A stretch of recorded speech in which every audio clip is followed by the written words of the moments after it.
Chapter 28. Pyro led Zim slowly to a nearby bench so he can get more comfortable. Zim didn't think he would get his alpha training today or anytime soon. He definitely didn't think it would make him as mentally weak as he was in this moment. His head was spinning faster than a hurricane from King Aero. Max is from the land of tomorrow, so no one really knows his age. They age differently there than we do. Zim stared down at the engraved image on the ground as if he was looking at a mirror image. He was a scholar of Elijah and the three boys. He wanted to know how they received the abilities that they had. So he studied, and studied, and studied, and studied. Then that studying led him to a map, the map of Endless Roads. He, along with his brothers, Mason, Matthew, and Marcus, followed this map to here, and with that, establishing the Alpha of the Dragonlands. Zim scrunched his face as confusion rushed over him. So there weren't alphas or dragons before? Yes, there were. Pyro stood up and gestured Zim to start moving with him. There were all sorts of dragons in the Dragonlands. Unlike Axum, the Dragonlands is more divided. And it works out because the different elements get to be around each other, learn from each other, grow and thrive from each other. When these four brothers came, they grew closer to the dragons of their four respective elements. The four of them were able to establish relationships and learn from the dragons, which caused them to become the alphas. Max won the Pyro Dragons over because he was already studying pyro magic.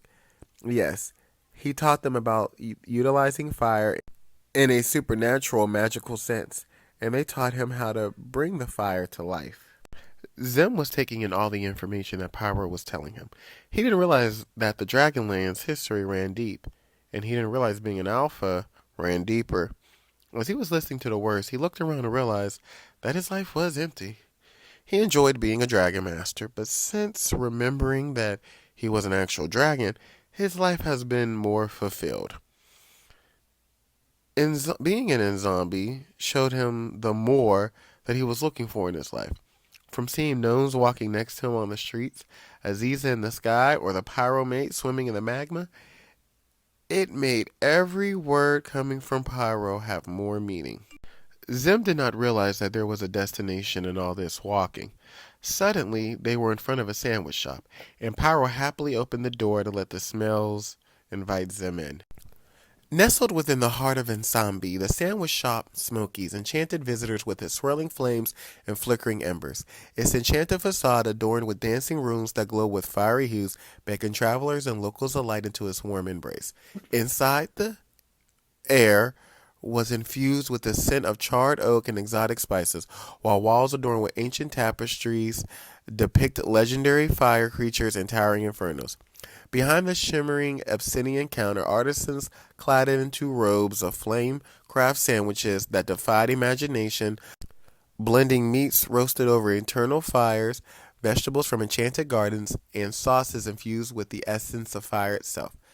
As patrons marvel at their otherworldly creations, the crackle of flames and whispers of arcane incantations fill the air, left diners invigorated and inspired by culinary adventures beyond imagination.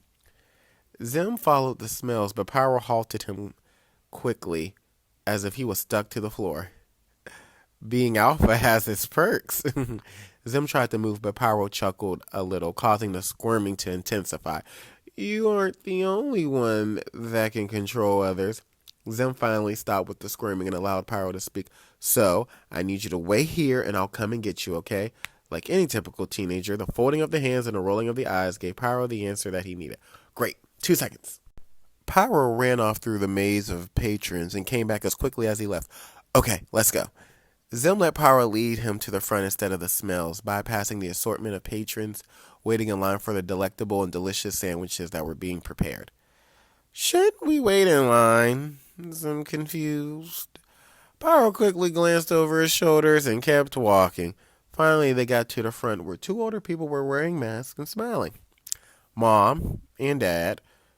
Zim's eyes widened like saucers. He didn't think he would be meeting Pyro's parents, his grandparents. Now, take off your blindfolds. Pyro's parents ripped them off and everyone froze like hydras in the winter. Zim, this is my dad, Max, and my mom, Zim Pyro. Mom and Dad, this is Zim, my son.